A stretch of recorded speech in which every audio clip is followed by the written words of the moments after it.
তো নমস্কার বন্ধুরা, welcome back to our channel Sathi official. তোমরা সবাই কেমন আছো? আশা করি সবাই ভালো আছো, আমিও ভালো আছি। তো 2025 সালে জানুয়ারি মাস 10ই জানুয়ারি পুত্রদা একাদশীর শুভেচ্ছা, সবাইকে অভিনন্দন, ভালোবাসা। তো কে কে পুত্রদা একাদশী আছে অবশ্যই কমেন্ট করে জানাবে।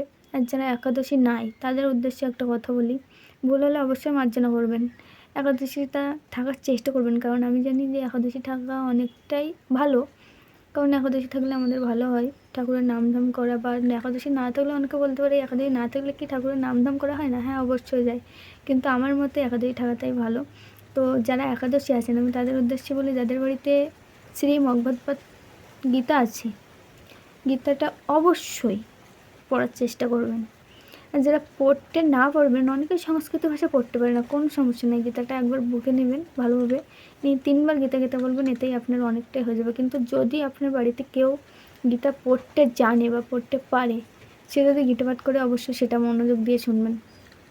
তো একাদশী উপলক্ষে আছে আমি একটা গান নিয়ে এসেছি, নিজের মতো করে গাওয়ার চেষ্টা করছি, জানি গানটা ভুল ত্রুটি হতে পারে, তবে ভুল ত্রুটি হলেই সবাই যে মানে দেখবেন না, গানটি শুনবেন না, এমন কোনো কথা নয়। গানটি ভুল ত্রুটি মানুষ মাত্রেই ভুল ত্রুটি হয়, ঠিক আমারও হতে পারে। তো ভুল ত্রুটি হলে অবশ্যই মার্জনা করবেন। গানটি ভালো লাগলে অবশ্যই লাইক, কমেন্ট এবং শেয়ার করে দেবেন। তো চলুন গানটি শুরু করি।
নমস্কার সবাইকে।